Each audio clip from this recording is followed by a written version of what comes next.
اهدنا الصراط المستقيم صراط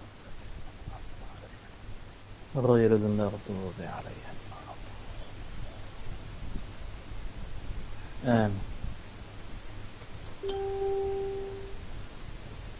أعوذ بالله من الشيطان الرجيم. بسم الله الرحمن الرحيم. الحمد لله الذي جمعنا وإياكم في هذا المكان المبارك. آمين. الذي تتنزل عليه الرحمة والبركة. آمين. ونسأل الله سبحانه وتعالى أن يجعلنا من أهل الرحمة آمين. ويجعلنا من أهل البركة آمين. ويجمعنا وإياكم في الفردوس الأعلى إن شاء الله. آمين. اللهم طهر قلوبنا من النفاق واحفظ ألسنتنا من الكذب آمين. واجعلنا من الصديقين واجعلنا مع الصادقين. آمين. اللهم احفظنا من فتنة المحيا والممات ومن شر فتنة المسيح الدجال. آمين. وصلى الله على سيدنا وحبيبنا قرة أعيننا سيدنا محمد صلى الله عليه وعلى آله وصحبه وسلم. أما بعد، السلام عليكم ورحمة الله وبركاته. Waalaikumsalam warahmatullahi ta'ala wabarakatuh. نويت التعلم والتعليم والتذكر والتذكير والنفع والانتفاع والإفادة والاستفادة والحث على تمسك بكتاب الله وسنة رسوله والدعاء إلى الهدى والدلالة على الخير ابتغاء وجه الله مرضاته وقربه وثوابه سبحانه وتعالى. Alhamdulillah, syukur kita kepada Allah Subhanahu wa taala dengan limpah dan rahmat daripada Allah. Maka Allah Subhanahu wa taala terus memberikan taufik kepada hamba-hambanya. Maka bersyukurlah kepada Allah Subhanahu wa taala yang meletakkan kita di dalam masa dan di dalam majlis yang disukai dan diridai oleh Allah Subhanahu wa taala. Maka Imam Al-Ghazali rahimahullah bila ditanyakan bagaimanakah seseorang itu nak mengetahui berapakah peluangnya untuk memasuk syurga Allah Subhanahu wa taala di akhirat, maka Imam Al-Ghazali mengatakan, maka lihatlah berapa masakah kamu peruntukkan dalam hidup kamu itu duduk di dalam majlis-majlis yang dikiaskan atau dinamakan bersempena dengan nama syurga, iaitu taman-taman syurga. Maka kita bersyukur pada Allah Subhanahu wa taala kerana itu bagi orang yang mengetahuinya hakikat pengetahuan, maka dia teringin hendak menduduk di dalam majlis itu sepanjang harinya dan sepanjang masa. Kerana itu penuntut ilmu ini Allah sangat muliakan. Sangat mulia. Mereka itu sangat mulia di sisi Allah dan mereka perlu bersyukur kepada Allah. Bukan sangat mulia, maknanya sangat dimuliakan Allah Subhanahu Wa Taala kerana mereka sentiasa waktu mereka itu di dalam iaitu majlis ilmu di dalam taman-taman syurga. Kerana itu ulama-ulama dahulu bila mereka menuntut ilmu maka bertahun-tahun, berpuluh tahun. Bahkan selepas mereka habis menuntut ilmu, mereka mengajar pula ilmu berpuluh-puluh tahun sehingga mereka meninggal dunia dalam keadaan mengajar ilmu siang dan malam, pagi dan petang.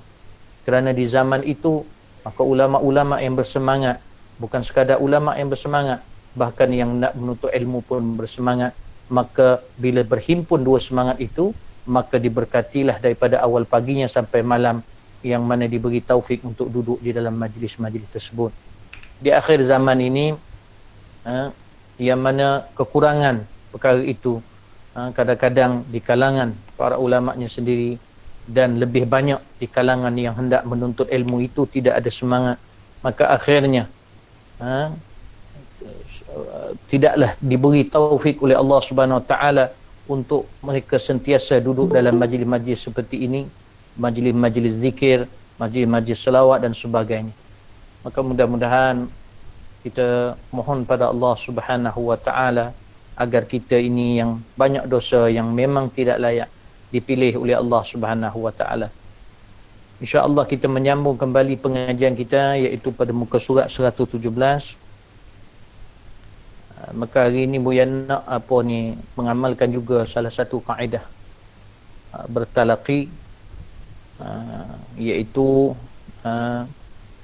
yang iaitu bertalaqi secara musyafahah, kaedah secara musyafahah, iaitu antara kaedah bertalaqi antaranya yang biasa kita buat iaitu guru terus membaca dan mendengarkan, maka guru membaca dan anak murid mendengar dan guru menerangkan, anak murid mendengar.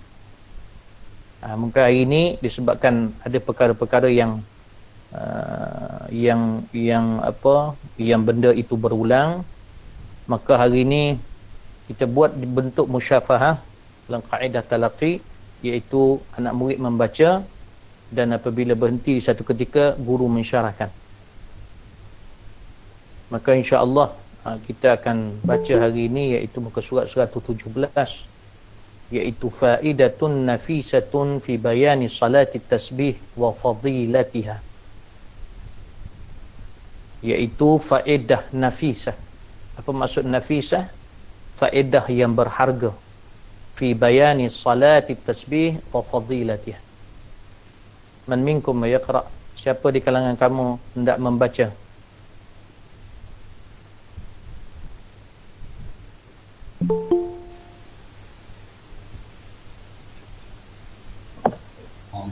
Saya boleh baca ya? Baca. Bismillah. Bismillahirrahmanirrahim. Berkata penulis kitab Syekh Abdul Samad Al-Thanibani, yang kita dimanfaatkan oleh ilmu beliau dunia dan akhirat. Fasal ke-9 pada menyatakan kelakuan solat tasbih dan kelebihannya yang tersebut di dalam hadis Nabi sallallahu alaihi wasallam. Perilaku solat tasbih itu seperti yang disebutkan oleh Imam Al-Ghazali rahimahullah ta'ala di dalam Ihya Ulumuddin, ada dua riwayat. Riwayat pertama, hendaklah engkau solat 4 rakaat, maka jikalau engkau solat pada siang hari, maka lakukanlah 4 rakaat itu dengan 1 salam. Takbirnya adalah usalli sunnatan tasbih 4 rakaatin sunnatan lillahi ta'ala, Allahu Akbar. Maksudnya, sahaja aku solat sunat tasbih 4 rakaat kerana Allah, Allahu Akbar. Baik. Ini faedah berbeza ya. Rumi dengan Jawi tu agak berbeza kitab. Tapi maksud dia sama saja. Iaitu faedah yang bernilai dan berharga dalam menerangkan solat tasbih dan kelebihannya. Maka pertama sekali apabila kita sebut solat tasbih, kita kena faham dulu makna. Kerana dalam kaedah menuntut ilmu, memahami lafaz itu muqaddimah kepada kefahaman ataupun membantu kefahaman.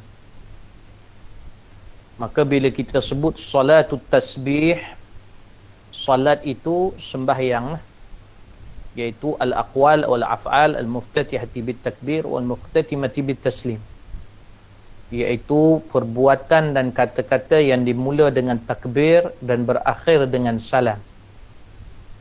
Apabila kita sebut tasbih, salat tasbih ini dinamakan oleh Rasulullah sallallahu alaihi wasallam, diambil kerana isi salat itu.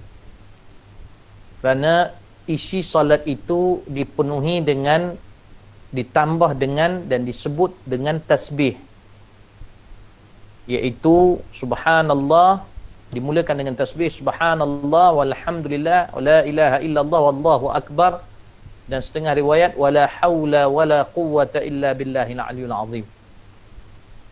Kerana itu dinamakan solat itu solat at-tasbih. Kalau kita lihat solat tasbih ni, kelebihan dia subhanallah. Kerana itu Nabi kata, kalau mampu kita buat sehari sekali, kalau tak mampu seminggu sekali, iaitu Jum'atin, likulli Jum'atin. Kena faham, bila sebut likulli Jum'atin, bukan semesti hari Jumaat. tapi seminggu sekali. Jumaah di situ maksudnya seminggu, bukan hari Jumaat. Dalam bahasa Arab, bila mim dimatikan, Jum'atun maknanya minggu.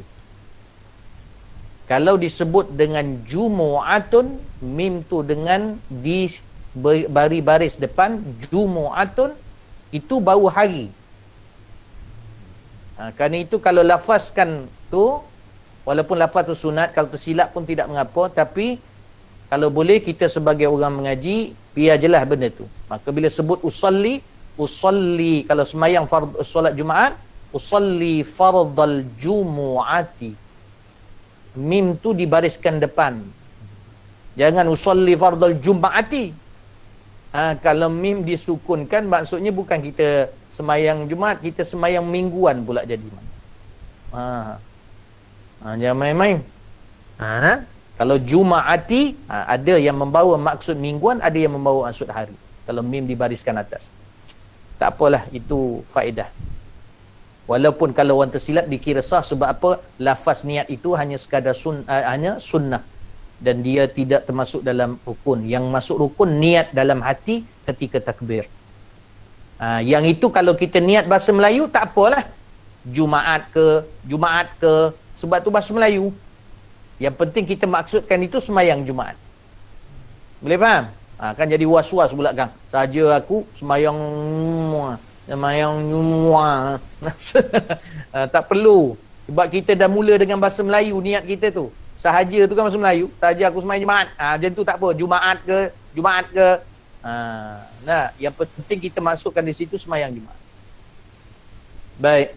Maka kelebihan dia, Allah Subhanahu wa taala mengampunkan segala dosa. Subhanallah. Dalam hadis Nabi SAW, nanti antum akan baca, yang mana Nabi SAW bersabda, iaitu ala u'tika ala amnahuka ala ahbuka bi syai'in idza anta fa'altahu ghafarallahu laka dhanbak. Ini Abdullah bin Abbas. Dia berjumpa Rasulullah SAW. Rasulullah bercakap kepada dia, wahai Abdullah, nak tak aku berikan kepada engkau, atau aku kurniakan kepada engkau, atau aku serahkan kepada engkau sesuatu, jika engkau buat benda itu, Allah ampunkan dosa engkau. Macam mana tu nak kata detailnya Allah ampun dosa tu? Awalahu wa akhirahu. Awal dosa engkau ke, atau yang kemudian ke, qadimahu wa hadithahu. Yang lama ke, yang baru ke, Allah hapus. Khata'ahu wa amdahu, sirrahu ala niyatahu. Maknanya sama ada dia tersalah buat ke, tersilap buat ke, dosa itu tak sengaja ke terbuat dosa. Ni faedah nah. Kalau kita lihat riwayat tu, nak memberitahu bahawa kadang-kadang dosa kita buat ni, walaupun kita tak sengaja, tapi dia dosa. Jadi kadang-kadang bila kita ni buat salah apa semua, saya tak sengaja, saya bukan sengaja, tak dosa. Jadi kena minta ampun juga. Sebab itu dosa juga walaupun tak sengaja. Itu biasa disebut khata'ahu wa amdahu.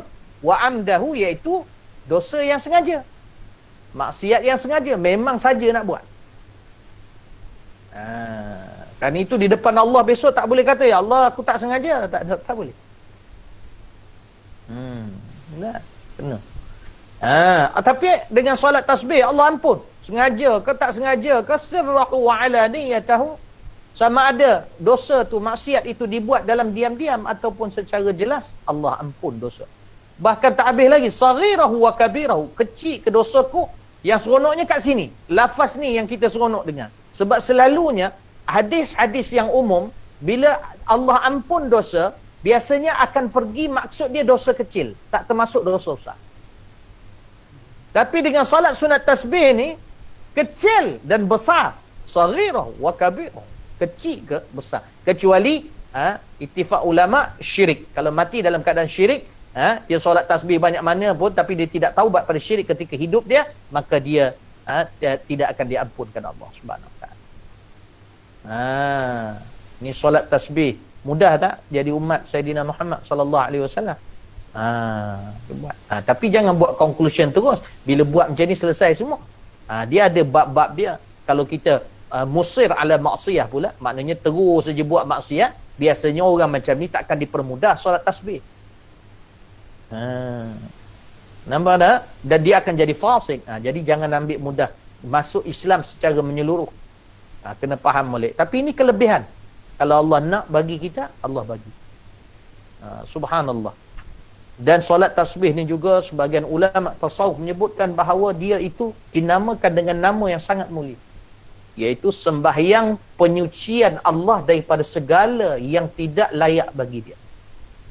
Maknanya bila kita sembahyang itu, kita menyucikan Allah. Maknanya maksud menyucikan Allah bukan Allah tu perlu dicuci yang pada pahaman kita, tapi hakikatnya kita menyucikan diri kita sebenarnya. Di situ membawa maksud solat yang mana membantu menyucikan hati, menyucikan kotoran-kotoran dalam hati kita, sifat-sifat mazmumah yang tidak baik, kotor. Jadi kan itu Nabi dalam riwayat yang lain, Nabi mengatakan sembahyang kalau boleh sahih sekali, kalau tak mampu setiap Jumaat, kalau tak mampu sebulan sekali, kalau tidak mampu Nabi kata setahun sekali, kalau tak mampu jangan kamu mati kecuali dalam umur kamu ada sekali kamu buat solat. Boleh faham tidak?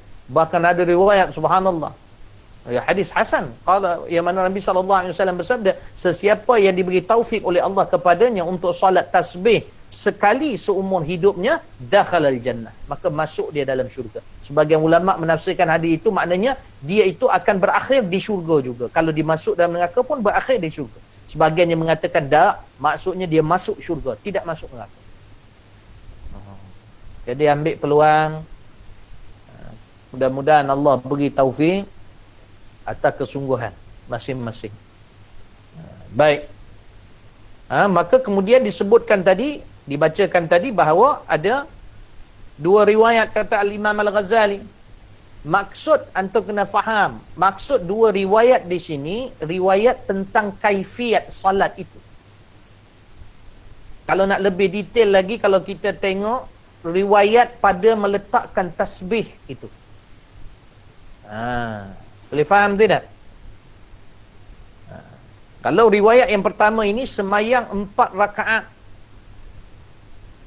Maknanya bila semayang 4 rakaat sama ada 1 salam atau 2 salam.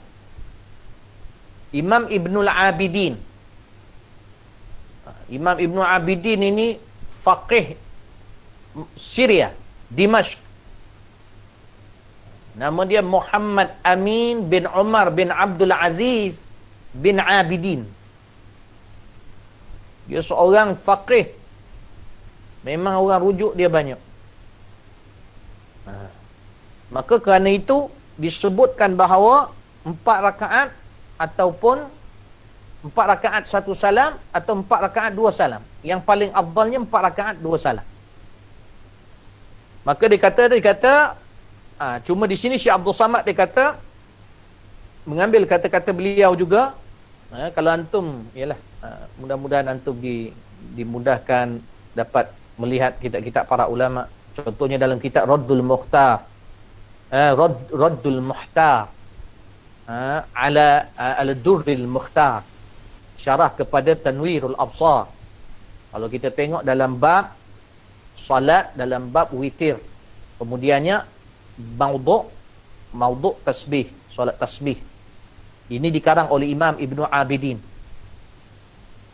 Dalam kitab itu banyak perbahasan tentang antaranya solat tasbih. Maka kalau kita lihat, ada sebahagian ulama juga yang diiktibar qaulnya majoriti ulama, maka diletakkan untuk binaan ala taisir, nak memudahkan, maka 4 rakaat 1 salam itu dibuat pada siang hari. Kerana nak memudahkan, meringankan. Sebab orang siang hari, kalau yang buat siang hari, dia nak bekerja, nak apa. Jadi 4 rakaat 1 salam itu lebih segera. Tapi malamnya, buatlah 4 rakaat 2 salam. Kerana malam itu memang waktu istirahat, waktu berehat, tidak sibuk. Ya khair. Usalli salat at-tasbih 4 rakaatin sunnatan lillahi ta'ala Allahu Akbar. Itu lafaz dia. Ya dah? Lafaz. arba'a raka'atin sunatan lillahi ta'ala. Artinya saja aku semayang tasbih, sunat tasbih 4 rakaat kerana Allah Ta'ala. Allahu Akbar.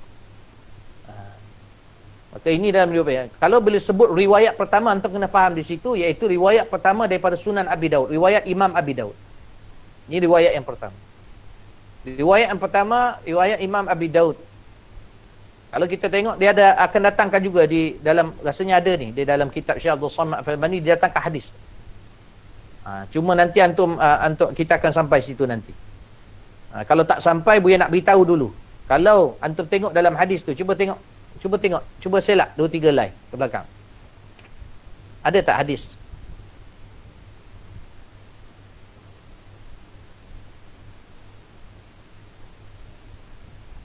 Ada?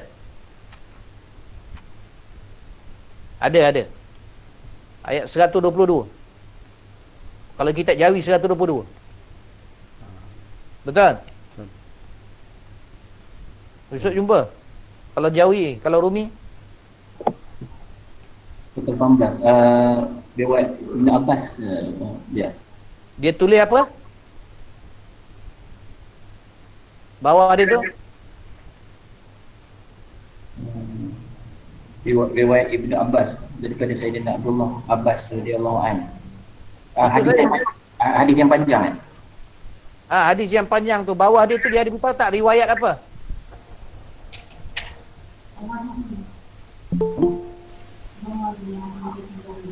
Siapa yang jumpa? Siapa yang kita Jawi? Riwayat Tirmizi. Ilyas? Riwayat Tirmizi. Cuba baca dia tulis apa? Riwayat Tirmizi fi Abwab fi Abwab bil Witri wa Darqutni. Lepas tu dia tulis apa? Dhaif atau hasan, betul? Hasan, ya. Dhaif tu buang. Dhaif tu buang, au tu buang. Terus tinggalkan hasan saja. Ini hadis hasan. Memang. Okey, tutup mic tu. Okey. Dhaif hasan. Kalau ada tulis macam tu dalam kitab antum, maka buang yang dhaif, atau kalau tidak buang pun terus bulatkan yang hasan. Sebab riwayat itu terlalu banyak, maka ada, kalau dilihat satu-satu riwayat ada yang dhaif. Tetapi dalam kaedah ilmu hadis, apabila periwayatan terlalu banyak, kalau hadis dhaif tapi periwayatannya terlalu banyak, dia sudah tidak dipanggil dhaif, dia dipanggil terus hasan. Jadi dekat situ bila buat macam tu takut orang keliru. Jadi sebenarnya martabat hadis itu, walaupun kalau satu-satu dia ada yang dhaif, tapi sudah tidak dipanggil dhaif, dia dipanggil hasan sebab terlalu banyak riwayat. Maka tulis itu hasan. Boleh faham tak? Baik. Terus sambung baca. Dan jikalau engkau solatkan pada malam hari, maka engkau lakukanlah 4 rakaat itu dengan 2 kali salam, dan tiap-tiap 2 rakaat itu sekali salam. Takbirnya adalah usalli salat tasbihi raka'ataini sunnatan lillahi ta'ala Allahu Akbar. Maksudnya, sahaja aku solat sunat tasbih 2 rakaat kerana Allah, Allahu Akbar. Maka hendaklah engkau baca kemudian daripada takbiratul ihram itu doa iftitah yang masyhur, ataupun baca subhanakallahumma rabbana wa bihamdika wa tabarakasmuka wa ta'ala jadduka wa la ilaha ghairuka. Okey. Maka jelaslah ni ya. Boleh faham tak? Ni kita masih bahas riwayat yang pertama, masih dalam perbahasan riwayat yang pertama.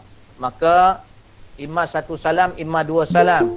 Imam Ibnu Abidin sebagaimana jumhur, majoriti ulama menggunakan kaifiyah ini dalam berdasarkan riwayat Imam Abi Daud. Dekat yang tadi antum tengok disebut riwayat Imam Tirmizi, betul. Riwayat Imam Abi Daud pun ada, di dalam riwayat Imam Sunan Tirmizi pun ada, di dalam Sunan Abi Daud pun ada. Jadi boleh tulis situ riwayat Imam Abi Daud, tapi Buya nampak yang lebih kuat riwayat Imam Abi Daud. Sebab riwayat yang kedua nanti, supaya antum tak keliru, riwayat yang pertama diletak riwayat Imam Abi Daud, yang kedua nanti itu riwayat Imam Tirmizi. Sebab Imam Abdullah bin Al-Mubarak meriwayatkan daripada Imam Tirmizi dalam riwayat yang kedua. Dia beza, dia Buya beritahu aja. Iaitu yang pertama ni, iaitu dia punya tasbih dia. Ambil dulu faedah ni sebelum kita akan sampai.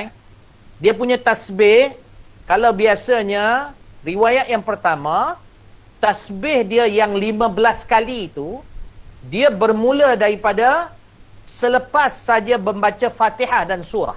Boleh faham? Jadi masa berdiri itu, lepas ambil takbir yang pertama, lepas baca doa iftitah, lepas baca Fatihah, lepas baca surah, terus baca 15 kali. Betul?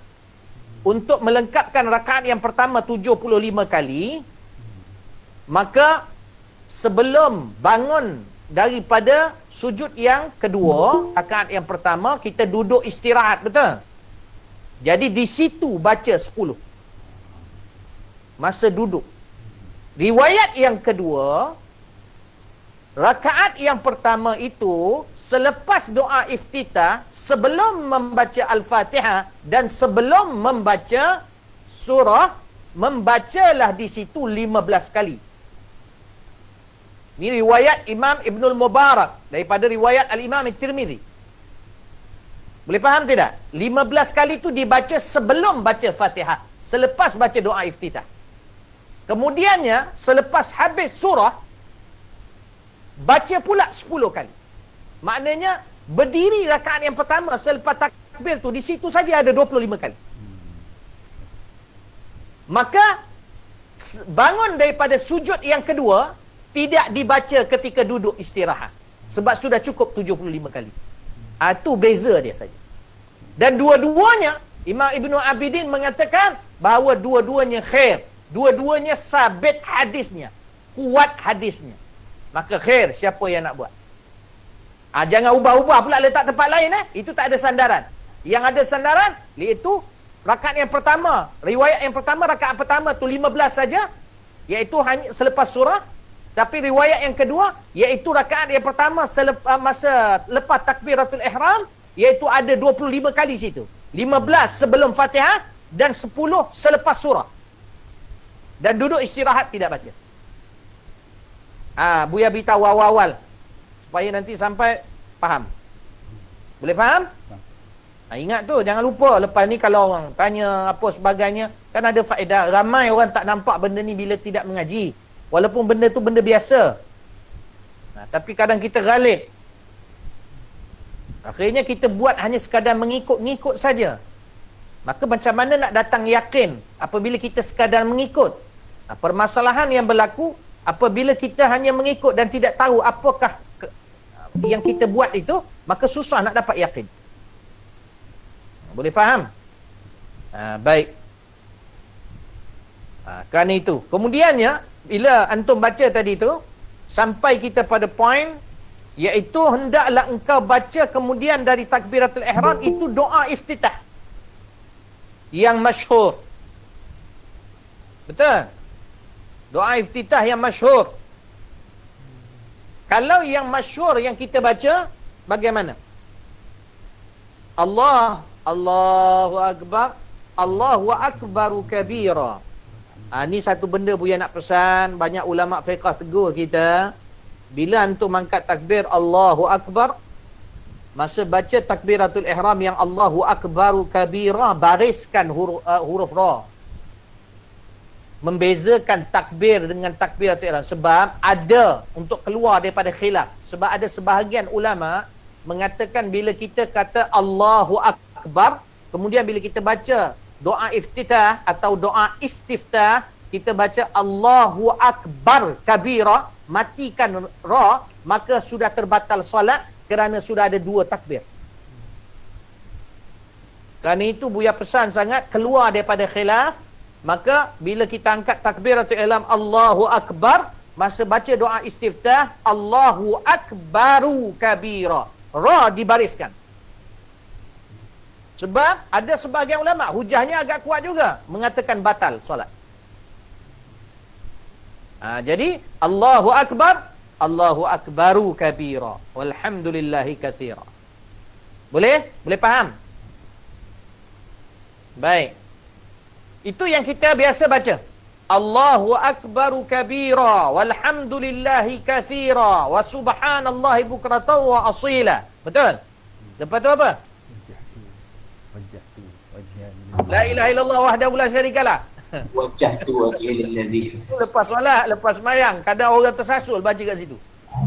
Wajjahtu wajhiya lillazi fatara as-samawati wal ard hanifan musliman wa ma ana minal musyrikin. Inna salati, betul? Wa nusuki wa mahyaya wa mamati lillahi rabbil alamin. Kita setakat tu, betul tak? Baik. Antum kalau tengok, ini sebab kita mengaji dah. Buya nak terangkan. Sebab kebetulan sampai kat situ, dia bahas kat situ. Maka kalau kita tengok situ tu ada dua riwayat. Yang kita baca tu, terima kasih pada para ulama kita, dia menghimpunkan dua riwayat yang sangat masyhur. Dan fadilat, nampak fadilatnya. Riwayat yang pertama, Allahu Akbaru kabira, walhamdulillahi katsira, wa subhanallahi bukratan wa asila. Sampai situ aja. Tu riwayat yang pertama. Doa iftitah ni banyak nah. Antum kalau baca hadis-hadis Nabi SAW, banyak riwayat. Doa iftitah. Ada setengah riwayat mengkhususkan kalau solat malam, solat tahajud dan sebagainya, doa iftitah dia tak baca macam doa kita baca tu. Nah, maka kalau kita lihat doa iftitah,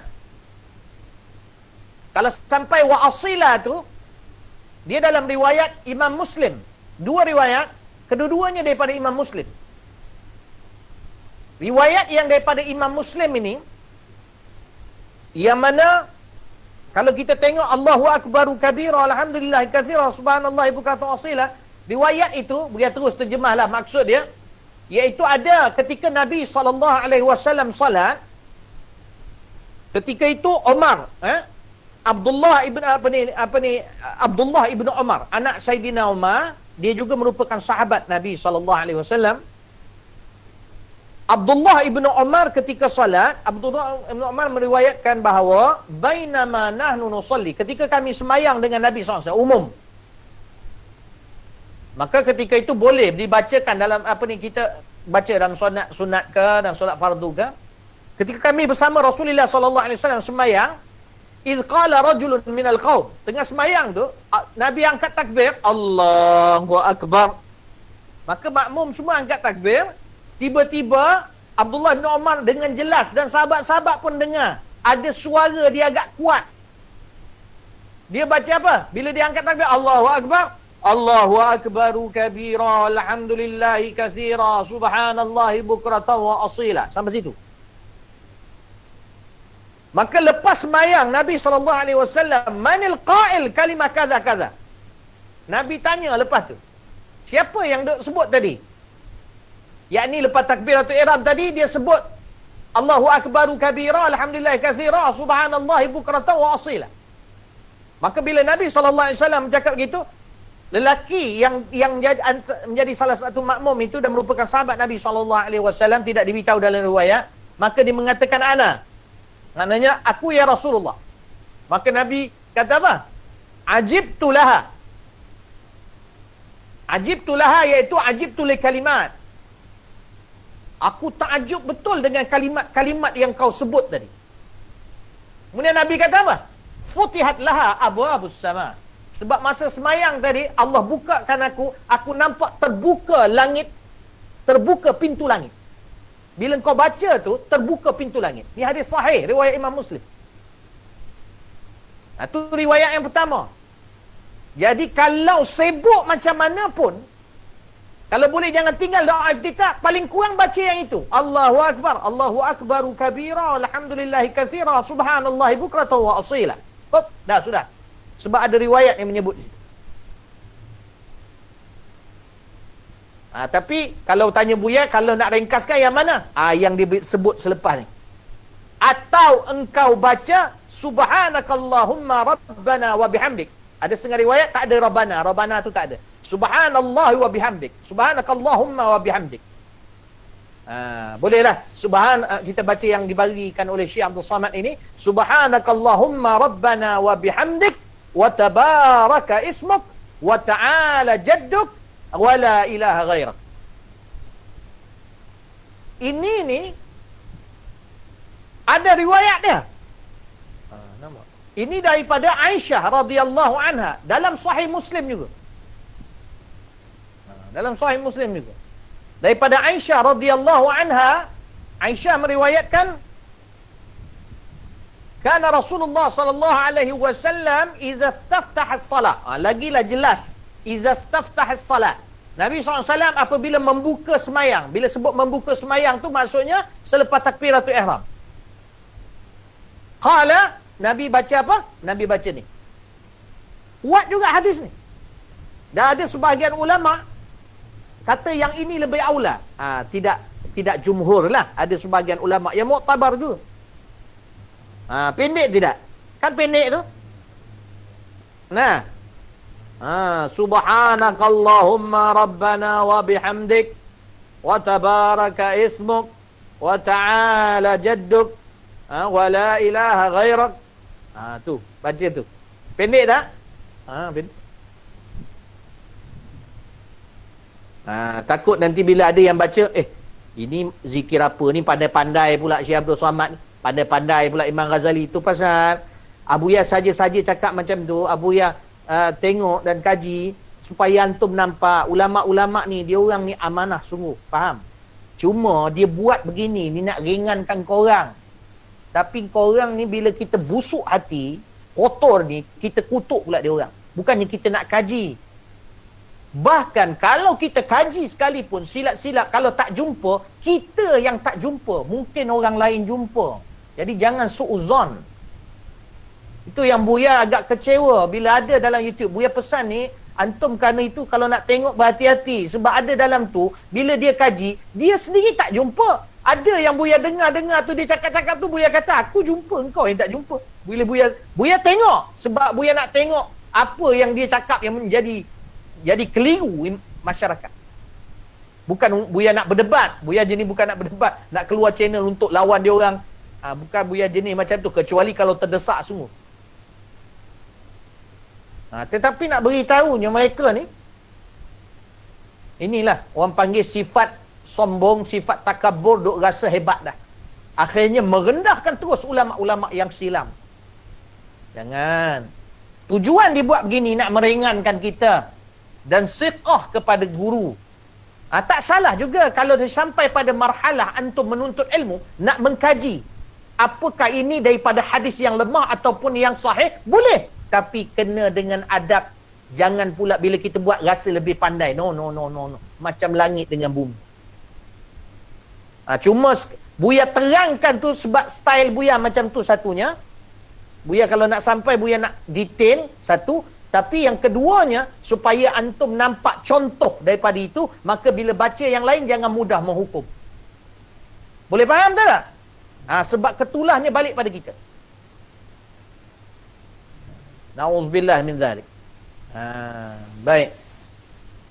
Kerana itu doa iftitah ni, subhanakallahumma rabbana wa bihamdik.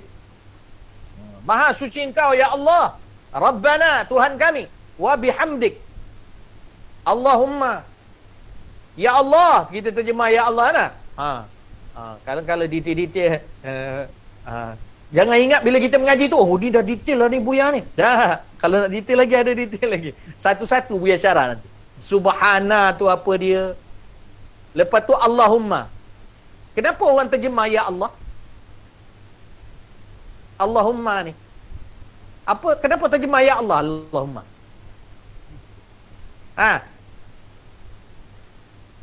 Siapa yang tahu kat sini?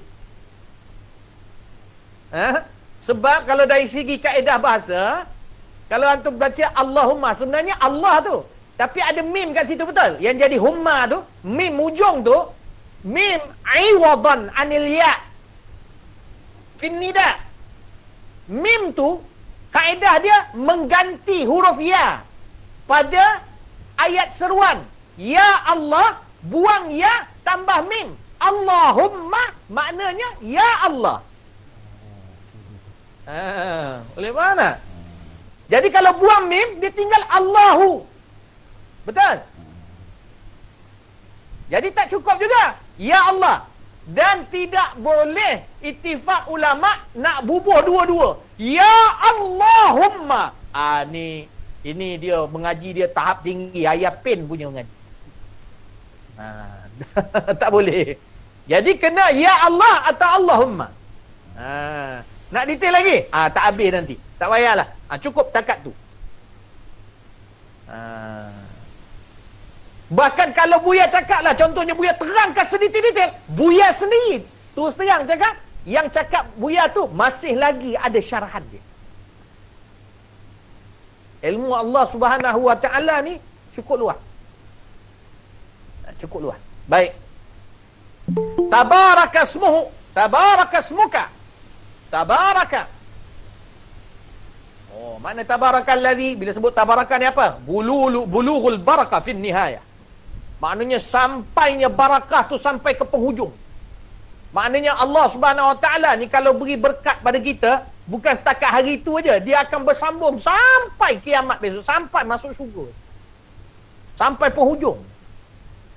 Kalau sesama manusia, bila bagi sesuatu pada kita, itu berkat lah. Itu pasal orang panggil berkat. Bila balik kenduri ambil berkat tu, iaitu tambahan. Tapi takat tu je lah. Sila-sila kalau tak makan, basi lah. Tapi Allah punya berkat, dia bagi hari ni, dia boleh kekal sampai hari kiamat. Berkat Allah, sifat dia. Kan itu para ulama kata, tabaraka ini min awsafillah. Daripada sifat-sifat Allah. Tabaraka. Manusia tak ada benda tu. Tabaraka smuk. Ismuk, iaitu nama Allah. Kita dah bahaskan baru ni tentang apa maksud kan nama Allah itu kan. Jadi kat situ maksudnya tabaraka ismuk membawa maksud tabarakallah. Allah tu nama ni.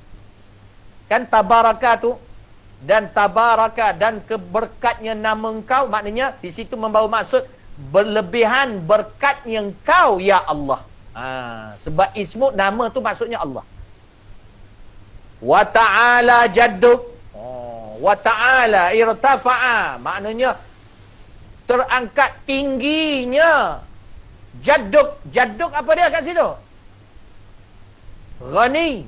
Kekayaan kau. Tingginya kekayaan kau terangkat melebihi setiap kekayaan yang ada. Tu ta'ala. Jadduk. Jaddun ni bukan datuk ya. Kalau datuk jidun, jim bawah. Tak apalah tu perbahasan lurah. Wala ilaha ghairak, dan tiada Tuhan selain kau. Cukup takat tu lah. Ini nak beritahu. Jadi faedah dekat situ. Buya akan berhenti bila antum baca, nanti Buya akan berhenti pada perlu nak syarah aja. Yang tak perlu syarah Buya tak berhenti, jalan terus. Boleh? Jadi itu faedah dia. Jadi lepas ni kena faham. Mungkin sebelum ni kita tak pernah dengar, dah banyak riwayat, cuma meringankan kepada umat orang awam. Bacalah yang biasa kita baca, itu yang paling afdal diletakkan majoriti ulama, iaitu gabungan dua riwayat, Allahu akbaru kabira walhamdulillahi katsira wa subhanallahi bukratan wa asila. Kemudiannya selepas daripada itu, wajjahtu wajhiya lillazi fatara as-samawati, riwayat Imam Muslim juga yang diriwayatkan daripada Sayyidina Ali. Sayyidina Ali radhiyallahu anhu meriwayatkan Nabi SAW kana idza qama ila salah. Sayyidina Ali kata Nabi SAW bila bangun nak sembahyang, Nabi akan baca dulu selepas, maksud di situ selepas takbiratul ihram. Nabi baca apa? Wajjahtu wajhiya lilladzi fatara as-samawati wal ard hanifan musliman wa ma ana minal musyrikin inna salati wa nusuki wa mahyaya wa mamati lillahi rabbil alamin. Betul? La syarika lahu wa bidzalika umirtu wa ana minal muslimin. Nah. Betul sampai situ. Kalau riwayat yang kedua ni panjang lagi sebenarnya. Tapi nak meringankan kau orang, para ulama kata cukup takat tu saja. Tapi kalau nak gabung dua-dua riwayat, dia ada sambungan dia. Allahumma antal maliku la ilaha illa anta rabbi wa ana abduk zalamtu nafsi wa zalamtu nafsi wa a'taraftu bi dhanbi faghfir li dhunubi jami'an innahu la yaghfiru dhunuba illa anta wahdini li ahsanil akhlaqi la yuhdi li ahsaniha illa anta wasrif anna sayyi'atiha la yasrifu anni sayyi'atiha illa anta labbaika wa sa'daika wal khaira kulluhu fi yadayk wasyarru laysa ilaik innaka bika wa ilaika tabarakta wa ta'alai astaghfiruka wa atubu ilaik. Tu sambungan dia sampai situ. Nak baca semua tu panjang lah pula dah. Jadi pesan Buya paling kurang kalau tak boleh nak baca tu semua, bacalah iaitu subhanakallahumma rabbana wa bihamdik tabaraka ismuk wa ta'ala jadduk, kemudiannya wala ilaha ghairak. Ayat itu yang terbaik. Ataupun kalau nak ringkas sangat, ambillah mula-mula tu riwayat yang pertama, Allahu akbaru kabira alhamdulillahi katsira subhanallahi bukratan wa asila. Lepas tu baca Fatihah. Sebab kita nak dapatkan faedah dia tu. Terbuka pintu langit. Sebab orang tu baca betul-betul dia telus daripada di hati. Bukan semua orang macam tu. Kita mungkin baca pintu rumah pun tak terbuka, kan? Tapi nak kata faedah dia besar. Mudah-mudahan lah. Mudah-mudahan. InsyaAllah. Terus. Orang lain pula ambil faedah, orang lain pula baca. Yang kitab Jawi ada, yang pegang kitab Jawi baca. Tak apalah, kitab Rumi pun tak apa. Siapa baca pula? Orang zaman dulu berlupa-lupa nak baca sebab ini musyafah. Dia ada link dengan guru. Tak mungkin antum tak berapa ni kot. Siapa nak baca? Sampai terjemahannya. Sebut siapa yang nak baca ni? Saya, Buya. Zahman sebagai. Baik. Baca tuan.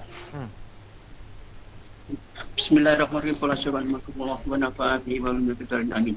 Amin. Bismillahirrahmanirrahim. Dan lagi baca olehmu.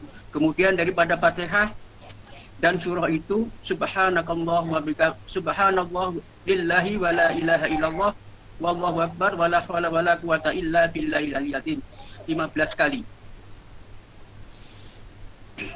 Kemudian maka engkau rukuk dan baca olehmu di dalam rukuk subhanallah subhana rabbiyal azim wa bihamdi 3 kali. Kemudian maka baca olehmu subhanallah wa bihamdillah wala haula wala quwwata walhamdulillah subhanallah walhamdulillah wala ilaha illallah wallahu akbar wala haula wala quwwata illa billahil aliyyil azim 10 kali. Kemudian maka engkau iktidal serta mengucapkan sami Allahu liman hamidah dan baca olehmu di dalam itu subhanallah wa bihamdi walhamdulillah wala ilaha illallah wallahu akbar wala haula wala quwwata illa billahil azim 10 kali. Kemudian maka engkau sujud serta mengucap di dalam sujud itu subhana rabbiyal a'la wa bihamdi 3 kali dan baca olehmu di dalamnya subhanallah walhamdulillah wala ilaha illallah wallahu akbar wala haula wala quwwata illa billahil azim 10 kali. Kemudian maka engkau duduk di antara 2 sujud serta baca olehmu Rabbighfirli warhamni wajburni warfa'ni warzuqni wahdini wa'afini wa'fu anni. Kemudian baca olehmu di dalamnya subhanallah walhamdulillah wala ilaha illallah wallahu akbar wala haula wala quwwata illa billahil aliyyil azim 10 kali. Kemudian maka engkau sujud yang kedua serta mengucap subhana rabbiyal a'la wa bihamdi 3 kali. Kemudian maka baca olehmu di dalamnya subhanallah walhamdulillah wala ilaha illallah wallahu akbar wala haula wala quwwata illa billahil aliyil azim 10 kali. Maka kemudian maka engkau duduk istirahat dan baca olehmu di dalamnya itu subhanallah walhamdulillah wala ilaha illallah wallahu akbar wala haula wala quwwata illa billahil aliyil azim 10 kali. Inilah rakaat yang pertama dan perhimpunan tasbih pada rakaat yang pertama ini 75 tasbih. Okey, khair insya-Allah. Ahsanta. Barakallahu fiik. Terus sambung sebelum Buya nak terang. Siapa nak ambil faedah lagi? Man, iqra. Saya boleh insya-Allah. Ya, fadhal. Bismillahirrahmanirrahim. Kemudian maka bangkit engkau pada rakaat yang kedua, maka perbuat olehmu seperti pada rakaat yang pertama itu juga. Setelah itu engkau duduk tasyahud dan baca olehmu di dalamnya subhanallah walhamdulillah wala ilaha illallah wallahu akbar wala haula wala quwwata illa billahil aliyil azim 10 kali. Kemudian maka engkau baca tasyahud hingga akhirnya. Setelah itu maka engkau memberi salam. Kemudian maka engkau perbuat 2 rakaat lagi seperti kelakuan 2 rakaat yang tersebut itu juga. Okey, nanti. Kejap. Kejap lagi baru sama. Jadi faham dah? Rakaat yang pertama ni riwayat yang pertama ya.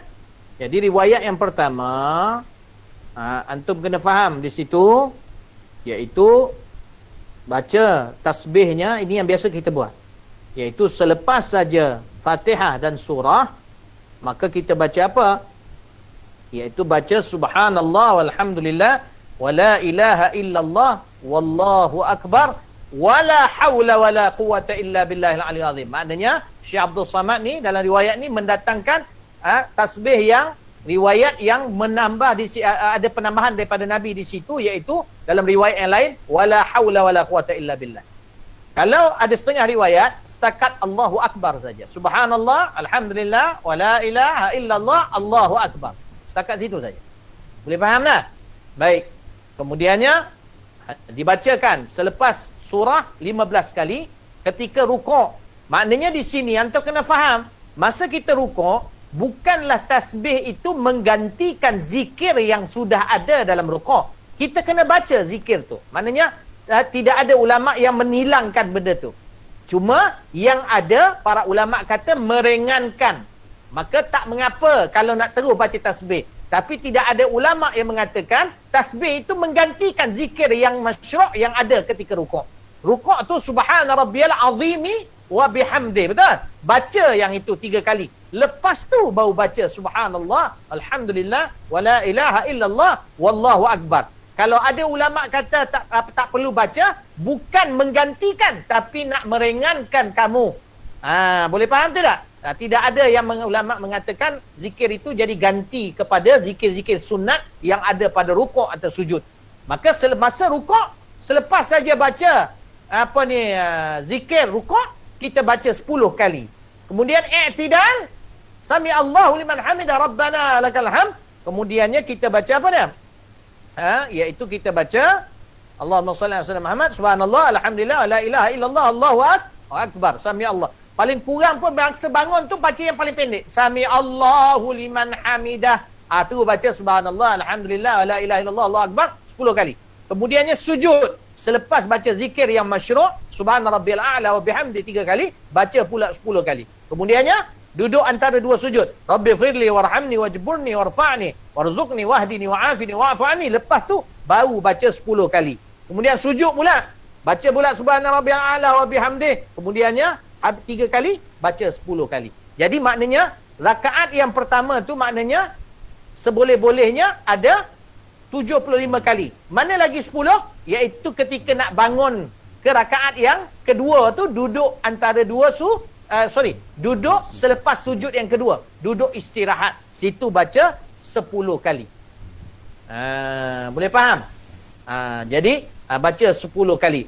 Jadi ada orang keliru kadang-kadang. Abu Ya mengambil pandangan yang mengatakan masa bangun daripada sujud yang kedua tu, kan, Allah ada yang dia takbir. Betul tidak? Dia takbir, faham tak? Allahu Akbar. Maksudnya dia bertakbir Allahu Akbar, tapi dia berhenti takbir itu ketika duduk istirahat. Betul tidak? Kemudiannya dia bangun senyap. Boleh. Tak ada masalah. Yang ada pandangan ulama, bangun senyap. Sebab takbir intikal kat situ satu kali aja. Baik, dia bangun senyap. Dan ada yang masa bangun tu, iaitu Allahu Akbar, dia bangun tu minta maaf. Terus pegang pada pandangan, iaitu masa bangun tu Allahu Akbar, iaitu duduk duduk istirahat, baca, lepas tu masa bangun diam. Jangan sebut lagi. Bila sebut Allahu Akbar, lepas tu daripada duduk istirahat, Allahu Akbar naik. Dekat situ sebagian ulama mengatakan, banyak ulama, majoriti ulama mengatakan takut di situ menambah bentuk solat. Sebab dalam bentuk solat, takbir intikal tu tidak ada di antara duduk istirahat tu. Boleh faham? Kan mana ada kita masa duduk istirahat, maknanya mana ada takbir intikal daripada sujud yang kedua tu Allahu Akbar, duduk istirahat, lepas tu istirahat ke atas Allahu Akbar lagi, tak ada. Jadi kat situ, kan itu ada setengah-setengah tempat kadang-kadang nak mengelakkan kekeliruan, dia ambil riwayat yang kedua tu. Jadi masa duduk istirahat tidak ada tasbih. Boleh faham tak? Jadi dia tak keliru lah. Jadi bila bangun, terus saja bangun sampai sebab kadang-kadang ada makmum yang tak pernah sembahyang tasbih. Jadi bila orang tu Allahu Akbar, dia duduk istirahat baca, yang itu tu dia terus bangun. Sebab biasanya solat macam tu. Jadi khair insya-Allah lah. Wallahu ta'ala a'lam. Okey, terus sambung tadi. Kemudian maka engkau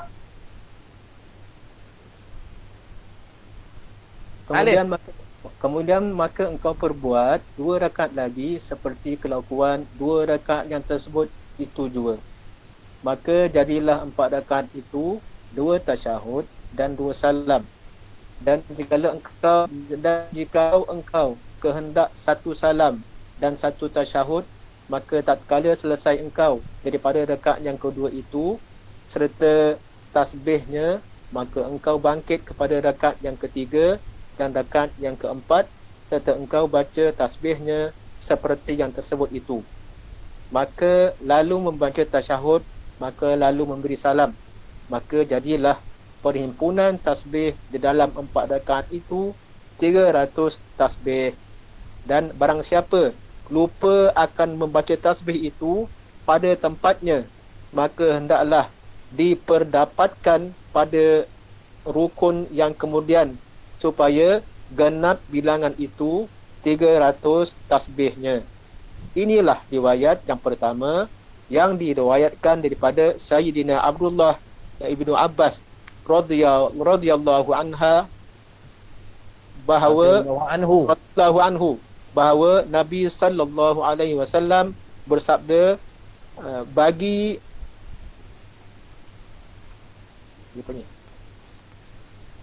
mamaknya, yakni bapa saudaranya, Sayyidina Abbas. Mamak ni apa saudara? Ingat tak cerita Piramli tu? Kan mamak tu pak saudara tu, korang panggil kedai-kedai mamak tu pak saudara korang lah tu. Betul. Okey. Subhanallah. Bersabda bagi mamaknya, yakni bapa saudaranya, Sayyidina Abbas ibn Abdul Muttalib. Hadis yang panjang ni lah.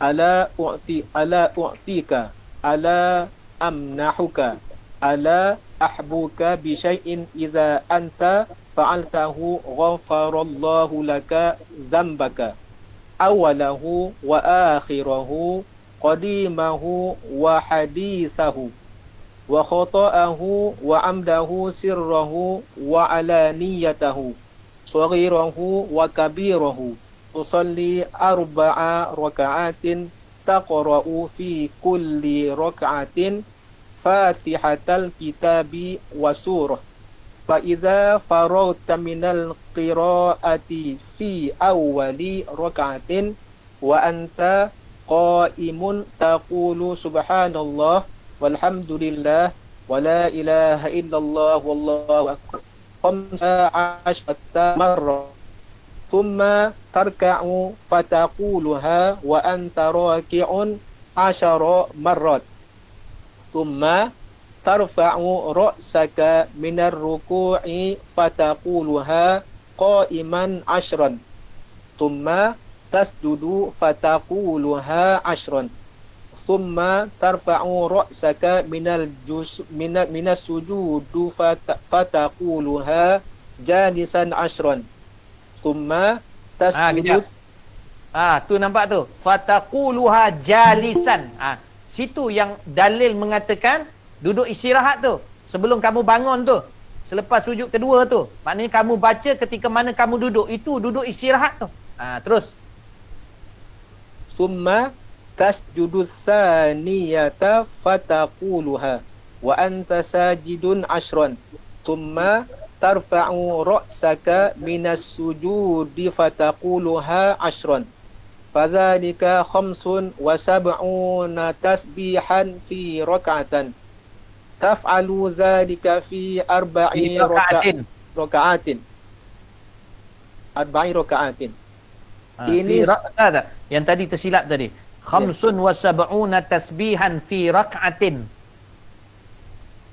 Baca balik. Atas dia tadi. Fadzalika tu. Fadzalika khamsun.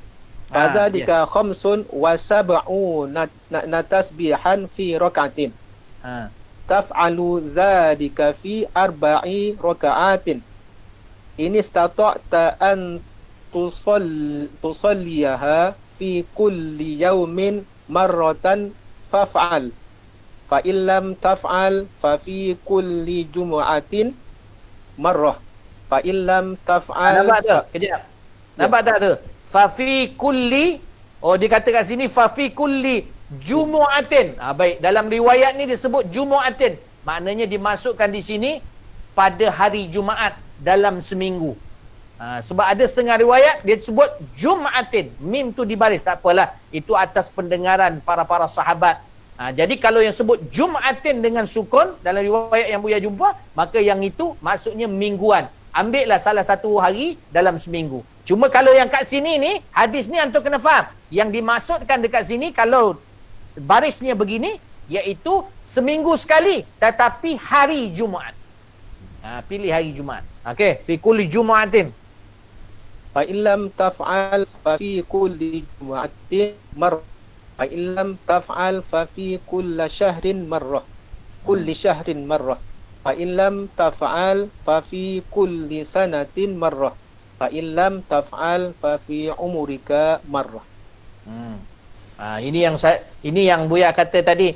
Dia sebut sebab ini riwayat Tirmizi. Ada yang Buya sebut tadi riwayat Imam Abi Daud. Maka riwayat Imam Tirmizi dia tulis dhaif atau hasan. Jadi itu pasal Buya kata ambil terus hasan, bulatkan terus hasan.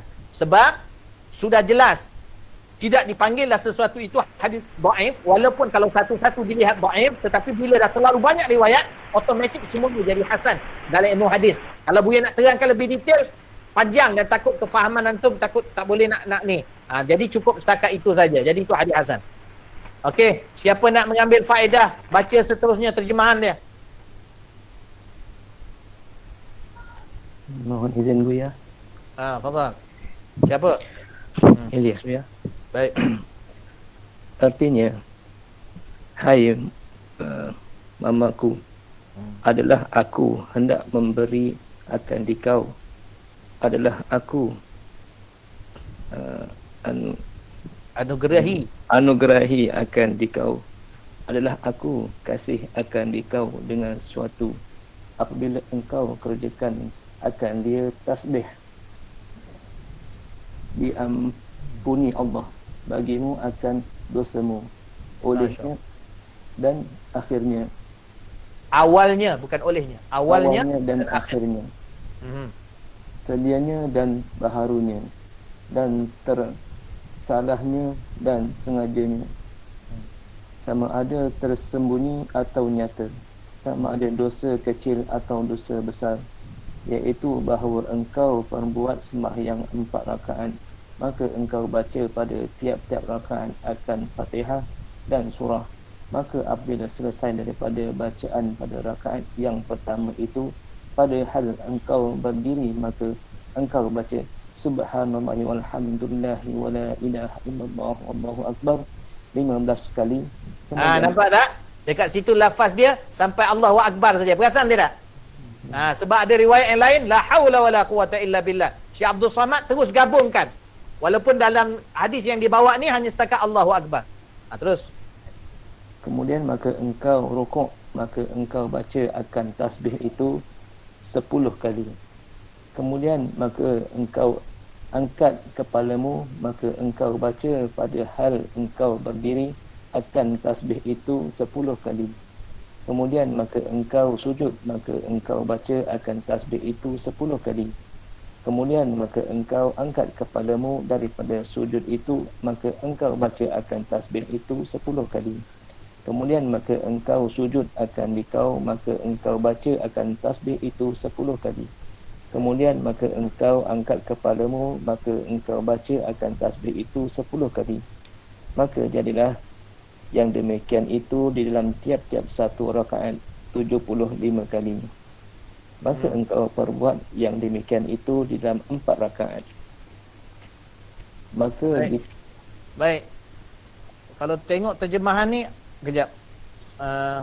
Kemudian maka engkau angkat kepalamu, maka engkau baca kejap. Kemudian engkau sujud. Kemudian engkau angkat kepalamu daripada sujud, maka engkau baca akan tasbih itu 10 kali. Kemudian engkau sujud yang kedua, maka engkau baca akan tasbih itu 10 kali. Kemudian maka engkau angkat kepalamu, maka engkau baca akan tasbih itu 10 kali. Nampak? Dekat sini ada tertinggal terjemahan dia.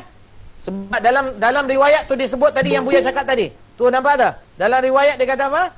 Minas sujud fataquluha jalisan. Maka engkau sebutkan tasbih itu secara duduk.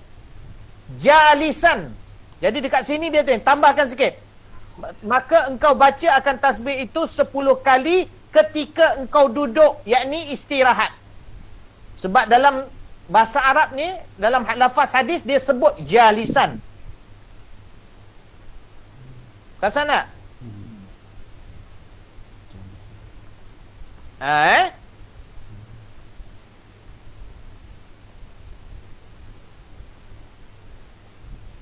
Ke dah ada yang atas ni?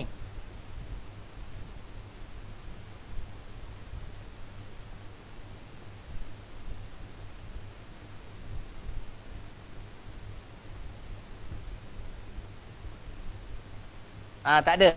Jadi tambah kat situ dah. Sebab takut nanti bila antum baca terjemahan, takut antum bila mengulang kaji balik nanti, takut antum tak baca. Bila baca bahasa Arab, antum tengok yang antum terus tengok terjemahan, jadi takut antum tak perasan dekat situ dalil yang menunjukkan dalam riwayat ini baca ketika duduk istirahat. Sebab dalam lafaz hadis yang bahasa Arab ada tulis jalisan. Yang tadi Buya cakap tadi betul, yang Halim baca tadi. Ada kan jalisan situ kan? Jadi dalam terjemahan mungkin tertinggal dia nak tulis jalisan tu. Jadi takut nanti bila antum terjemah, tak ada pun masa baca. Nampak? Ada. Bukan tak ada. Cuma mungkin tertinggal dalam terjemahan. Dia kata, maka angkat kepalamu, maka engkau baca akan tasbih itu. Dia terus cakap, angkat kepalamu daripada sujud yang kedua saja kan? Tasbih itu 10 kali. Kemudian, dia kata, kemudian maka engkau sujud yang kedua. Betul tak? Dia kata, maka yang sujud yang kedua, maka engkau baca akan tasbih itu 10 kali. Selepas tu apa? Kemudian, maka engkau angkat kepalamu, maka engkau baca akan tasbih itu 10 kali. Macam tu je kan? Daripada sujud kedua, angkat kepala je. Jadi takut nanti kalau yang baca terjemahan, dia terlupa. Yang dalam lafaz hadis tu, nak baca dekat mana. Jadi, kerana itu takut, dia terus kata, angkat kepala, baca kat mana ni? Baca je lah masa berdiri dan angkat kedua tu. Tak betul. Sebab dalam hadis kata jalisan, ketika duduk. Maknanya duduk istirahat sebelum sampai kepada rakaat kedua. Okey, terus baca. Maka jadilah, Maka jikalau kuasa engkau berbuat sembahyang tasbih itu pada tiap sambung yang Buya berhenti tadi tu. Maka jadilah yang demikian itu, makanya yang demikian itu dalam tiap-tiap satu rakaat 75 kali. okey. Faham dah? Maknanya 75 kali tu dengan duduk istirahat rakaat pertama. Okey. Maka engkau berbuat yang demikian itu dalam 4 rakaat. Maka jikalau kuasa engkau berbuat sembahyang tasbih itu pada tiap-tiap hari, maka perbuat olehmu. Maka jikalau tiada kuasa engkau berbuat akan yang demikian itu pada tiap-tiap hari, maka perbuat olehmu di dalam tiap-tiap satu Jumaat sekali. Nampak? Jadi kalau riwayat yang ini, maka dia sebutkan satu Jumaat. Dia nak masukkan seminggu. Tapi di sini sebab dia sebut Jumu'ah, maknanya maksudnya kalau tak boleh buat tiap-tiap hari, dalam seminggu tu buat hari Jumaat.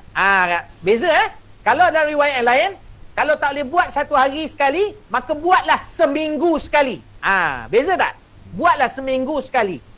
Tapi yang ini, kalau tak boleh buat setiap hari, maka buatlah hari Jumaat saja. Yakni dalam seminggu pilih hari Jumaat. Beza tu. Tapi hakikat dia balik kepada seminggu sekali jugalah sebenarnya. Cuma dia di sini menentukan harinya yang afdal, iaitu hari Jumaat. Okey, terus. Maka jikalau tiada kuasa engkau perbuat akan yang demikian itu pada tiap-tiap Jumaat sekali, maka perbuat olehmu akan yang demikian itu di dalam tiap-tiap sebulan sekali. Maka jikalau tiada kuasa engkau perbuat akan yang demikian itu pada tiap-tiap sebulan sekali, maka perbuat olehmu akan yang demikian itu di dalam tiap-tiap setahun sekali. Maka jikalau tiada kuasa engkau perbuat akan yang demikian itu pada tiap-tiap setahun sekali, maka perbuat olehmu akan yang demikian itu seumur hidupmu sekali. Allah, seumur hidup sekali. Itu pun datang riwayat hadis yang Buya sebutkan tadi, iaitu sesiapa yang sembahyang seumur hidup ada sekali dia sembahyang tasbih, maknanya khusyuknya, tumpuannya, masya-Allah, mudah-mudahan, maka takkan masuk dia neraka, masuk syurga dia. Subhanallah. Maksud dia akan masuk syurga. Ni nampak tak? Mudahnya Allah nak permudah. Allah ni Maha Pengasih. Cuma masalahnya kita buat banyak benda yang menghalang benda tu. Memang Allah dah letak, memang Allah akan bagi. Tapi kita letak selepas tu benda-benda yang menghalang pemberian tu. Boleh faham tidak? Dengan izin Allah benda tu menghalang pemberian. Habis Okey, terus lagi.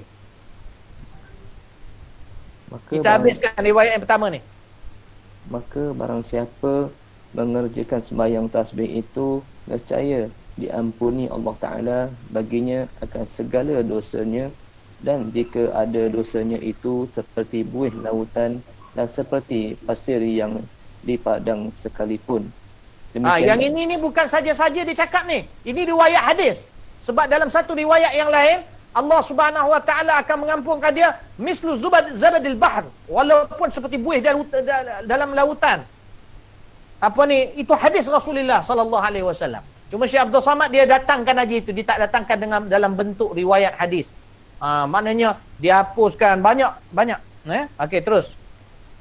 Demikianlah tersebut di dalam hadis Nabi sallallahu alaihi wasallam, dan kata Syekh Abu Talib Al-Maki di dalam kitab Qutbul Qulub.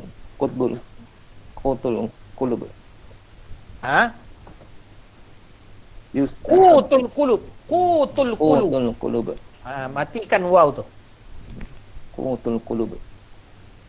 Yustahabbu lahu an yusalliya salatat tasbihi fi kulli jum'atin marratan naharan wa marratan laylan wa hiya salasumi'ati tasbihatin fi arba'in raka'atin in sallaha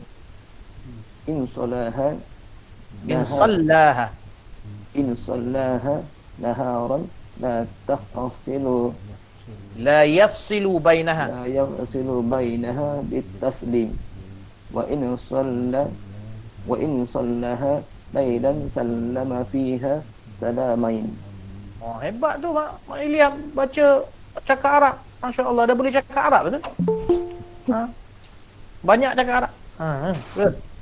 Artinya sunat bagi seorang bahawa sembahyang ia akan sembahyang sunat tasbih pada tiap-tiap hari Jumaat, yakni Sejumaat atau seminggu 2 kali, sekali pada siang dan sekali pada malam, dan iaitu 300 tasbih di dalam 4 rakaat. Jikalau disembahyangkan akan dia pada siang hari, maka jangan diselang antara pada tiap-tiap 2 rakaat itu dengan salam.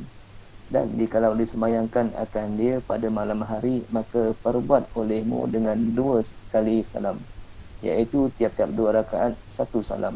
Baik. Jadi kat situ antum nampak nah, disunatkan. Kalau antum tengok nah, kalau adalah antum terdengar tiba-tiba adalah Kotlah ada dengar-dengar tiba-tiba ada golongan-golongan yang mengatakan tidak sunat solat tasbih ni. Memang ada sebahagian ulama, bukan sebahagian, ada satu ulama satu kelompok ulama iaitu al-Imam mazhab Hambali. Mereka mengatakan bahawa solat sunat tasbih ni tidak sunat. Tetapi siapa nak buat boleh buat. Dia kata begitu. Memang ada dalam mazhab Hambali. Imam Ahmad bin Hanbal, mazhab Hambali mengatakan tidak sunat solat tasbih. Manakala majoriti ulama mengatakan sunat, ianya sunat. Sebab apa dia kata tidak sunat? Sebab dia kata kebanyakannya hadis tu hadis dhaif.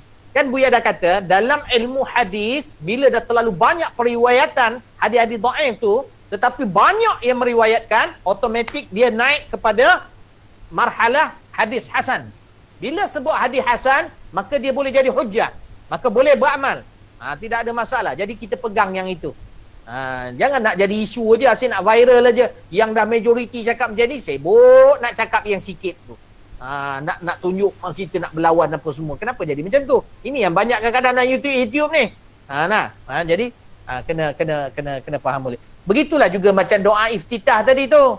Maka bacalah yang biasa kita baca benda tu. Khair insya-Allah. Walaupun ada sebahagian, contohnya macam kat negara Arab, kadang kalau Saudi apa semua, mereka memang mendahulukan doa iftitah itu dengan baca yang subhanakallahumma rabbana wa bihamdik tu. Dia ambil yang itu je, dia tak baca Allahu akbaru kabira alhamdulillah katsira. Sebab dia banyak ulama mereka mentarjihkan yang itu kuat. Sedangkan majoriti ulama mentarjihkan yang paling afdal yang kita baca tu. Tapi tak apa. Siapa nak baca boleh baca. Tengok Syekh Abdul Samad Al-Falimbani meraihkan khilaf. Nak baca Allahu akbaru kabira pun boleh. Nak baca yang tu pun boleh apa? Yang kita sebutkan tadi kan. Okey. Jadi periwayatan yang kedua ni disunatkan. Maknanya telah bersepakat majoriti ulama bahawa solat sunat tasbih itu sunnah. Maka boleh dibuat hari Jumaat kalau boleh seminggu sekali. Jadi bagi antum Buya syorkan nak buat terus tiap-tiap hari nanti dulu. Kalau nak mula paling cepat pun maka buatlah seminggu sekali. Iaitu seminggu sekali memilih hari Jumaat. Itu pun yang disebut kat sini, kalau boleh kata Syekh Abdul Samad mendatangkan kaul ulama di sini, tu buat 2 kali, iaitu siang sekali, malam sekali. Betul tak? Jadi kalau tak mampu buatlah sekali. Maka dia kata kalau buat siang 4 rakaat 1 salam. Kalau malam 4 rakaat 2 salam. Jadi boleh faham ke tak? Jadi wallahu taala a'lam. Insya-Allah nanti kita akan baca pula riwayat yang kedua. Boleh faham tak ni? Kita hari ni banyak tentang fakta ilmu tu sendiri, supaya kita ni faham. Bila kita buat satu benda itu memang ada hujah-hujahnya. Ada para ulama kita sudah berusaha. Dan terima kasih sungguh kepada mereka. Mudah-mudahan Allah memberkati para ulama kita. Dan pentingnya bersanad. Sebab bila bersanad, seorang guru akan menyampaikan apa yang dia akan balik kepada, kalau sanad itu sampai kepada penulis kitab, maka tujuan penulis kitab itu, maksud penulis kitab itu pada apa yang dituliskan sampai pada kita. Sebab dia bersanad, dia bersambung. Tapi kalau tidak, contohnya kita ambil mana-mana buku kita baca sendiri, silap-silap bila kita mengajar, kita menyampaikan kefahaman kita, bukan kefahaman penulis kitab. Boleh faham tidak? Kan itu Al-Quran, contoh mengaji tafsir, bila kita mensyarahkan sesuatu tafsir, maka kita mensyarahkan apa yang dimaksudkan oleh Rasulullah sallallahu alaihi wasallam. Kalau ianya bersanad, sebab dia terjaga, Rasulullah terangkan pada sahabat-sahabat dan berbagai-bagai kaedah dan pemahaman tafsir-tafsir para ulama tu, Tabari, Sawi, Asy-Syaikh Sawi, kemudiannya Tahrir wa Tanwir, semua itu bersanad. Jadi walaupun ada orang kata kenapa berbeza-beza, sebab Nabi itu bila dia sebut dia jawami'ul kalim. Bila Nabi mensyarahkan, di situ ada rahmah. Jadi kefahaman yang Nabi nak sampai pada kita begitu. Ada setengah orang mampu buat begini, itu kefahaman dia. Jadi kita yang penting bersanad kepada para ulama itu, maka terjaga kefahaman. Tapi kalau kita hanya membaca sendiri, maka kita akan ikut rasional otak kita melalui terjemahan. Kalau kita teror bahasa Arab saja, maka kita akan terjemah ikut kita faham. Jadi mandul, kat situ mandul. Takut yang kita bagi faham itu bukan yang Rasulullah nak kita faham. Kan itu pentingnya. Bila kita baca, mengaji dan sebagainya, maka perlukan kepada sanad-sanad, kerana ianya memelihara insya-Allah kepada kefahaman kita dan apa yang dikehendaki oleh Allah dan Rasulullah SAW dan para ulama kita, hasil kefahaman mereka kepada Al-Quran dan sunnah Nabi SAW. Jadi Buya rasa cukup setakat tu hari ini. InsyaAllah kita sambung nanti riwayat yang kedua dalam solat tasbih ni. Panjang sikit ni solat tasbih ni. Dia punya perbahasan dia. Jadi ambil peluang masing-masing, cuba baca. Jangan segan, kadang tu mungkin ada yang tak lancar. Standard lah tu. Buya pun kadang-kadang baca pun tersasul kan. Sebab kadang-kadang bahasa dia bahasa Jawi, kadang bahasa Syekh Abdul Samad, kalau kitab Jawi, dia bahasa ni macam mamak tadi apa sebagainya. Lepas tu bahasa Arab tadi bila antum baca, kalau tersilap Buya tegur, jangan malu. Ambil teguran tu. Sebab tapi kira handal lah tu boleh baca Arab. Dan antum bukannya belajar Arab daripada awal, dia nak malu apa? Jadi aja. Jangan baca macam baca Quran sudah. Jadi begitu. Itu kaedah. Itu kaedah musyafahah dalam kaedah talaqi, salah satunya begitu. Jadi kebanyakan jenis Buya suka baca dan Buya terangkan. Cuma sekali-sekala kita ambil kaedah itu supaya antum sambil-sambil tu secara tak langsung nampak macam mana para ulama kita, yang mana Nabi SAW khususnya daripada awal, ada ketika mananya Jibril apabila mengajarkan kepada Nabi SAW, maka Jibril menyebut dan kemudiannya Nabi mengikut. Satu, tu kaedah satu. Maknanya bila baca, kemudiannya pelajar baca. Kan macam kita kat sekolah-sekolah rendah tu, itu kaedah yang dia ajar juga tu, salah satu kaedah. Saya bangun pagi, ikut. Tu cara Islam tu. Itu orang panggil guru baca, dia ikut. Hari-hari cikgu pergi sekolah kan. Tu yang Piramli ajar tu kan. Cuma dia apa ni, anak murid dia ada yang cerdik, jadi dia tengok pada suasana, jadi dia ubah. Cikgu tidur, hari-hari cikgu tidur, dia kata. Jadi main bola. Jadi maknanya itu kaedah salah satu. Jadi kadang-kadang kaedah itu kita guna apabila kita baca zikir. Kan Buya pernah kan? Bila Buya baca zikir tu, Buya kata Buya baca, antum baca. Tu satu kaedah, nak ambil faedah. Tu satu. Kemudian ada yang dibacakan oleh guru, anak murid mendengar dan mencatat. Itu yang biasa kadang-kadang Buya tu, sebab ada benda-benda yang dia tak jauh, penerangan dia tu tak jauh, jadi Buya suka macam tu. Kalau macam tu dia jadi detail lah. Dan ada yang ketika, iaitu bila anak murid baca dan guru mensyarahkan. Ada ketika Nabi SAW menyebut apa yang telah dia belajar daripada Jibril AS ataupun wahyu-wahyu yang turun melalui Jibril, maka dibaca, maka Jibril mendengar dan Allah membetulkan melalui Jibril. Boleh faham tak? Maknanya mensyarahkan benda tu melalui Jibril kepada Rasulullah SAW yang kita duduk tengah buat ni. Jadi mudah-mudahan Allah Subhanahu Wa Taala permudahkan. Barakallahu fikum. InsyaAllah kita jumpa di masa akan datang. Mudah-mudahan Allah membersihkan hati antum, tidak bersangka buruk, dan sentiasa bersedia. Bila mengaji, kadang-kadang kita rasa seronok. Bila guru kita cakap benda-benda baik, puji-puji kita seronok. Tempat tu tiba-tiba bila ada guru kita tegur kita, marah kita, kita kat situ kita tak boleh terima, tak seronok, merajuk dan sebagainya. Ini su'ul adab dan antum tak bulat ambil guru antum. Takut nanti macam kuliah tafsir kita amani, makna kita nak dengar daripada guru-guru kita benda yang kita seronok saja. Yang tak seronok, benda yang kena kat kita tak mau dengar. Ini kebodohan yang amat maksimal. Jadi kalau kita nak mengaji, nak betul-betul terbuka semua hijab, kita kena terima bulat sebulat-bulatnya. Wallahu ta'ala a'lam. Barakallahu fikum. InsyaAllah kita kiri kita tak perlulah buka soalan. Jadi insya-Allah kita baca doa kita insya-Allah. Allah, bismillah. Allahumma salli wa sallim wa barik alaihi wa ala alihi. Sallallahu sallam alaihi. Rabbi faj'al mujtama'ana. Rabbi فاجعل مجتمعنا غايته حسن الختام غايته حسن الختام واعطنا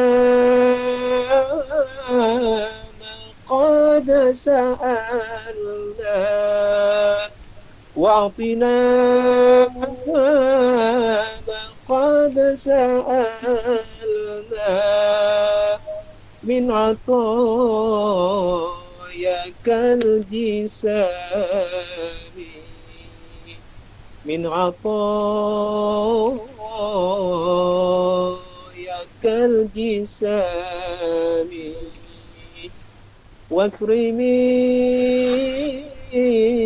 الأرواح منا واكرم الأرواح منا بلقاء خير الأنام بلقاء خير الأنام وبلغي المختار عنا وابلغي المختار عنا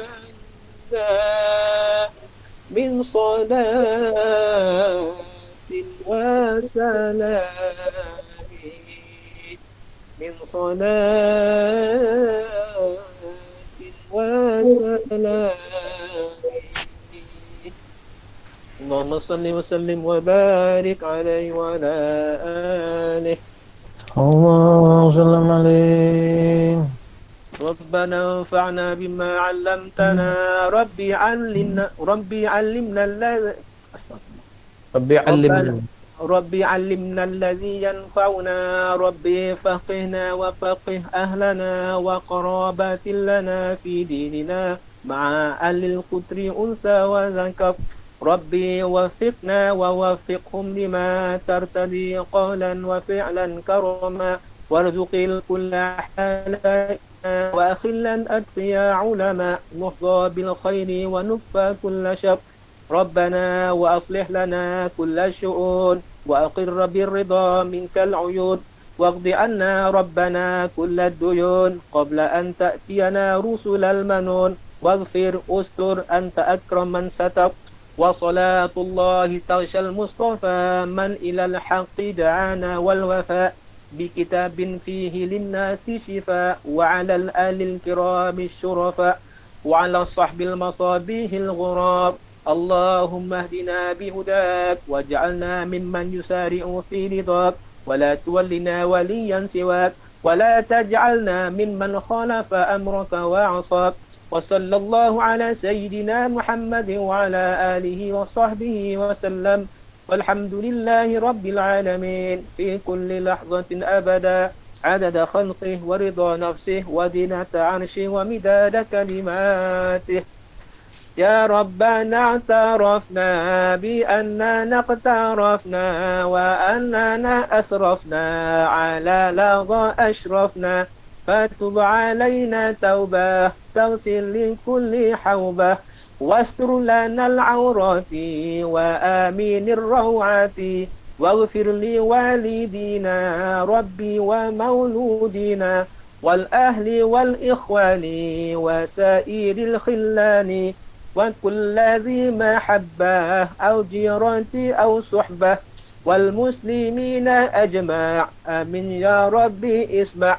فضلا وجودا منا لا باكتساب منا بالمصطفى الرسول نحظى بكل سول بالمصطفى الرسول نحظى بكل سول صلى وسلم ربي عليه عد الحب وآله والصحب عداد طش الصحب والحمد للإله في البدء والتناهي سبحان ربك رب العزة عما يصفون وسلام على المرسلين والحمد لله رب العالمين في كل لحظة أبدا عدد خلقه ورضا نفسه وزنة عرشه ومداد كلماته اللهم صل وسلم على جامع المحامد من به تفرج القلوب وتكشف الشدائد سيدنا محمد وآله وصحبه يا حي يا قيوم يا واحد.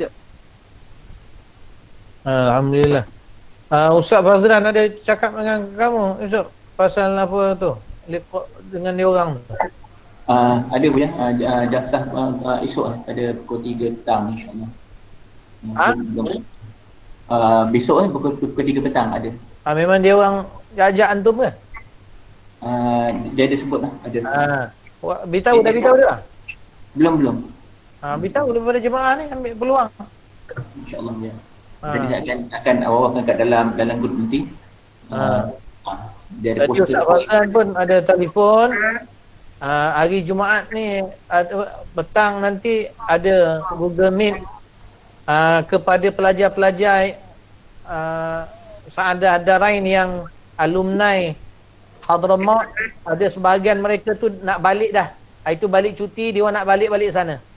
Ada yang dah 6 tahun dah baru balik, nak sambung balik kat sana, nak belajar. Jadi mereka nak berjumpa dengan Buya dan mereka ajak antum semua mungkin. Mudah-mudahan bila ramai tu kita dapat mendoakan mereka. Sebab apa? Kita ni sampai masa akan pergi, dia oranglah yang akan melapisi dan menyampaikan. Jadi mudah-mudahan kita doakan bersama-sama mereka bila nanti akan dimaklumkan oleh Haji Yusof lah, iaitu selepas Jumaat pukul 3 petang Jumaat. InsyaAllah. Mudah-mudahan doakan, ambil peluang. Buya tak paksa ya. Kalau tak mau tak apa, ataupun ada hal ke apa. Cuma peluang tu sangat bagus. Sebab apa? Kadang-kadang anak kita tak diberi peluang begitu. Jadi bila kita buat macam tu, kita mendoakan mudah-mudahan kalau tak anak kita, mungkin cucu kita besok jadi ulama, atau cicit kita besok jadi ulama. Silap-silap seorang ulama itu, sebab syafaat umum ni kepada 3 golongan saja. Iaitu pertama anbiya, sebagaimana riwayat Sa'id Al-Khudri ataupun riwayat Sayyidina Uthman bin Affan dalam kitab Nailul Maram, iaitu syafaat umum. Maknanya syafaat boleh banyak, ramai. Iaitu pertama al-anbiya, iaitu thummal ulama. Pertama para nabi boleh syafaat ramai. Kemudian yang keduanya, martabat yang keduanya para ulama. Mereka ini boleh syafaat ramai. Silat dia boleh syafaat keturunan. Kadang-kadang cicit kita tu ulama, dia syafaat 7 keturunan dia, tak mustahil. Kita tak tahu. Allah Maha ni. Kemudiannya Allahumma shalli ala Muhammad asy-syuhada, iaitu orang-orang yang syahid yang boleh syafaat umum ni. Manakala ada yang lain-lain dalam riwayat yang lain, contohnya itu riwayat Sayyidina Osman rasanya. Kalau riwayat Sa'id Al-Khudri mengatakan bahawa ada yang syafaat seorang kepada 3, seorang kepada 2, seorang kepada 1. Ini biasa berlaku kepada sahabat-sahabat soleh. Maka sahabat-sahabat soleh ini boleh kadang-kadang diizinkan Allah mensyafaat sahabat-sahabat dia yang dirapat.